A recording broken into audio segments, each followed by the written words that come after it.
Hello বন্ধুরা, কেমন আছেন আপনারা? আশা করি ভালো আছেন। ভালো লাগা ভালোবাসা থেকে এই চ্যানেলটির পথ চলা। আজকে আমি যে বিষয়টি নিয়ে কথা বলবো সেটি হলো যে আপনাদের রিকোয়েস্টের পরিপ্রেক্ষিতে এই ভিডিওটি তৈরি করা। অনেকে আমাকে রিকোয়েস্ট করেছে, সেটা হলো ওয়ার্ড পেজ। যে ওয়ার্ড পেজ রয়ে গেছে, সেই ওয়ার্ড পেজ কীভাবে আমরা তৈরি করতে পারি, কীভাবে ব্যবহার করতে পারি, বাস্তবিক জীবনে কীভাবে এর প্রতিফলন ঘটে।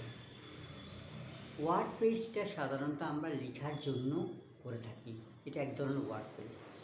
আবার যারা সফটওয়্যার ব্যবহার করেন বা সফটওয়্যার তৈরি করেন, সেক্ষেত্রেও তাদেরকে ওয়ার্ড পেজের মাধ্যমে এই সফটওয়্যারটা তৈরি করতে হয়। দুটা কিন্তু ভিন্ন ধরনের। এবার আসি টাইপিংয়ের ক্ষেত্রে। আমরা কোনো জিনিস চিঠি বা যে কোনো জিনিস ড্রাফটিংয়ের জন্য আগে আমরা ওয়ার্ড পেজে লিখে থাকি। লেখার পরে যখন আমরা এটাকে সেভ করে রাখি, তখন আমরা যে কোনো ড্রাইভে এটাকে স্থানান্তর করতে পারি। ওয়ার্ড পেজ শুধু টাইপিংয়ের জন্য না, ওয়ার্ড পেজে কিছু ইউজার ম্যানুয়াল রয়ে গেছে, কিছু টুলস রয়ে গেছে, সেগুলো আমরা বিভিন্ন ক্ষেত্রে বিভিন্নভাবে ব্যবহার করতে পারি। সেই টুলসগুলোকে ব্যবহার করতে হলে যে বিষয়গুলো রয়ে গেছে, আপনি যতই সেভ করেন, যত কিছুই করেন না কেন, এই ওয়ার্ড পেজটাকে আপনি যদি বেস করে আপনি তৈরি করেন, সেক্ষেত্রে আপনি অটো পেজগুলোকে যদি সেট আপ করে নেন, প্রতিটা পেজে কী টাইপ করেছেন সেই টাইপগুলো কিন্তু আপনাকে অটো সেই পেজগুলো দেখিয়ে দেবে। কীভাবে পেজগুলোকে অটো সিস্টেম করবেন সেগুলো আমরা ইউজার ম্যানুয়ালে দেখিয়ে দেব। সেকেন্ড পেজ আসে ওয়াটারমার্ক। আমরা পেজের মধ্যে ওয়াটারমার্ক দিয়ে থাকি, পেজের মধ্যে আমরা কোম্পানির লোগো দিয়ে থাকি, পেজের মধ্যে কোম্পানির অ্যাড্রেস কিংবা যেই কিছু চাই না কেন সেটা দিতে পারি। সেটা আপনার উপরে যে টুলবার রয়ে গেছে, সেই টুলবারে ওয়াটারমার্ক বলে একটা শব্দ আছে, লিখবেন ডাব্লিউ বড় অক্ষরে লেখা। সেখানে ক্লিক করলে আপনি যা লিখতে চাচ্ছেন লিখবেন, লেখার পরে আপনাকে এটাকে সেভ করে দিলে ঠিক হুবহু ওই জিনিসটাই আপনার ওয়াটারমার্ক হিসেবে থেকে যাবে। সেই ওয়াটারমার্কটা যখন আপনি স্থাপন করবেন, দেখবেন যে অন্য রকমের একটা ডিজাইন তৈরি হয়ে গেছে।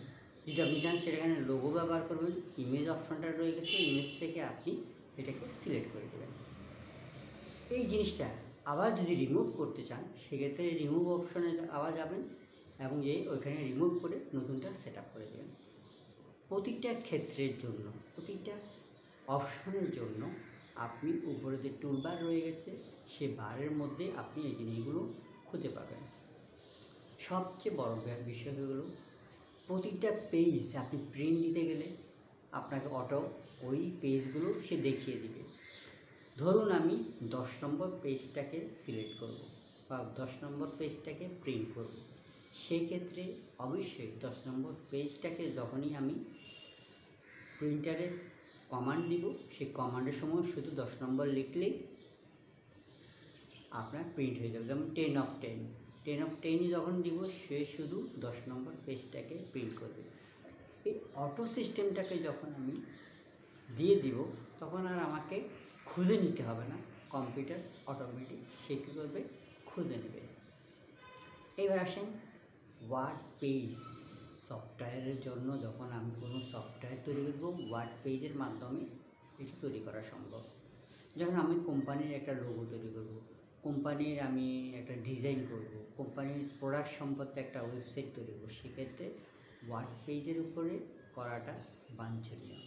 এটা এখন ওয়ার্ল্ডের সব জায়গায় এটা স্বীকৃত। ওয়ার্ড পেজের মাধ্যমে যদি আমি কোনো সফটওয়্যার তৈরি করি, সেটা যে কোনো সময় আপনার অ্যামেন্ডমেন্ট করতে সুবিধা, যে কোনো সময় এটার কার্যক্রমটা আমি আমার মতো করে সাজিয়ে দিতে পারব।